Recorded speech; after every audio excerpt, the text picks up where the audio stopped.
Welcome to your final day, day 5 of Improve Your Armenian. Over the last 4 days, we've started to become familiar with some of the differences between Eastern Armenian and Western Armenian, and we'll use this lesson to introduce you to a few more. On day 2, we started to explore the different pronunciations of the Armenian alphabet between the Eastern and the Western dialects. In particular, we looked at this letter, which is pronounced G in Eastern Armenian and K in Western Armenian. We saw the application of that in the word korea or goria, meaning turtle, and also kat or gat, meaning milk. We used our magnetic whiteboard to start to get you more familiar with each of the differences in these letters. And we showed you this product, a magnetic whiteboard that sticks to your fridge to help you familiarize yourself with the alphabet in your dialect, but also start to understand the differences. We also explored some differences in terms of the different pronunciation of feelings and emotions. Tired, for example, is pronounced hoknats in Eastern Armenian and hoknats in Western Armenian. Sick is pronounced hivand in Eastern Armenian and hivant in Western Armenian. And we also saw this with the word relaxed and the word angry, among others.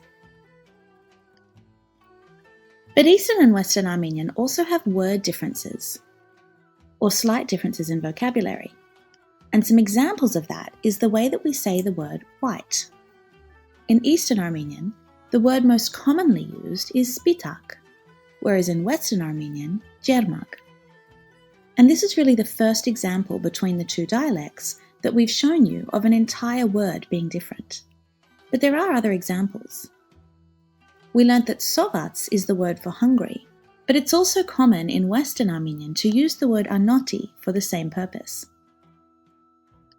Some other examples of entirely different words being used between the two different dialects are in the case of where. In Eastern Armenian, we say voter. In Western Armenian, ur. If I want to say where is, in Eastern Armenian I would say votere. In Western Armenian I would say ure. There's also variations in the way that we say this in each dialect. In Eastern Armenian, we use sa. In Western Armenian, we use asi and a whole host of other variations. We see that again with it or that. In Eastern Armenian, da. In Western Armenian, ein. And also with the pronunciation of you. In Eastern Armenian, du. In Western Armenian, tun. Du hayes, tun hayes. You are Armenian in each dialect. Another one to look out for is grammar differences. If I want to say Aram's house, there are different ways I would do this according to the dialect. Aramin tuna in Eastern Armenian, Arami duna in Western Armenian. We know that the pronunciation of the word for home, tun or dun, will change based on the alphabet. But the suffix here at the end of the word aram, aramin, arami, also changes depending on the dialect. If something belongs to aram, the possessive state is aramin in Eastern Armenian. In Western Armenian, it's arami. Another one of the differences between the two dialects is in the way we articulate verbs. Have a look at the verbs on screen: to walk, to run, to sit, to speak, to sing, to dance. We can see on the left-hand side the Eastern Armenian translations, kailel, vazel, nestel, etc., noting that all of the suffixes in these words is el, meaning to something. In Eastern Armenian, we see some variation on this: nestil, chosil, yerkel, arel. We can see that different suffixes are used, depending on the verb. We see the presence of the el and al suffix in both Eastern and Western Armenian, but you'll also see an il suffix at the end of a verb, and this is unique to Western Armenian. Another difference is in the treatment of a verb if we're using ing. I am running, I am singing, I am dancing in Eastern Armenian is yes vazumem, yes yergumem, yes parumem, and you can see there's a common that is used to express ing, run ing, sing ing, dance ing, vazum, yergum, parum.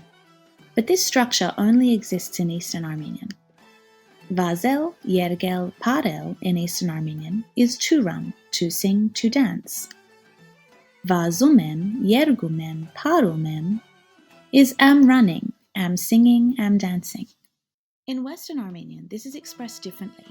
We don't use at the end of the verb, but instead put a g sound ahead of the verb.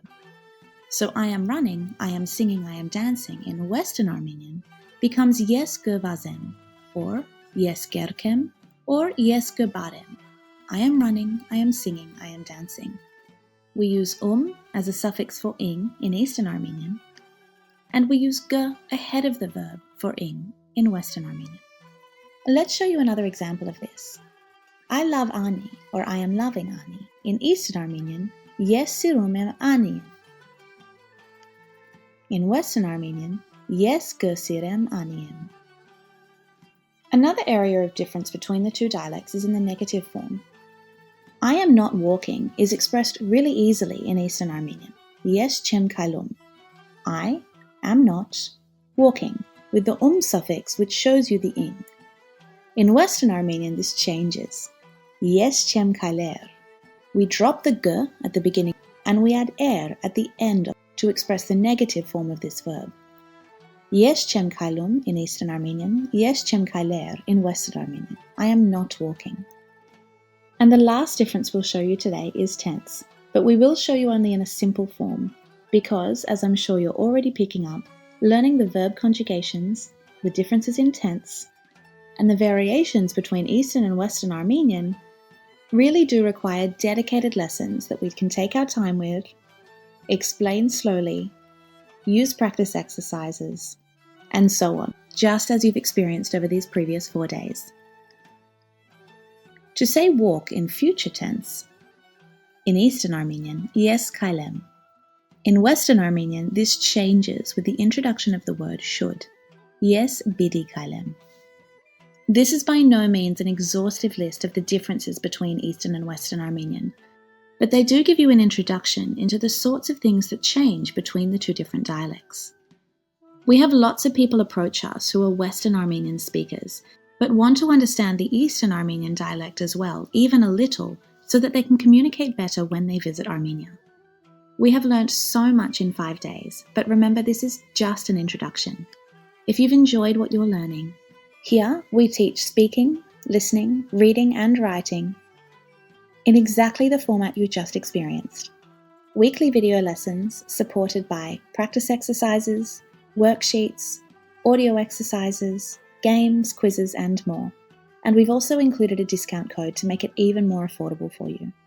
This challenge has been an express course in Armenian, but in Online Armenian School, we take the time to teach you these concepts slowly and repeat them often so that you remember them and learn them really well. Don't stop now. Keep that love for the Armenian language alive. Keep learning. And if there's any way we can help you along this journey, just reach out. This was a sample lesson from Tun Online Armenian School. If you're interested in learning Eastern or Western Armenian, you can sign up and start learning for free today at tunup.com.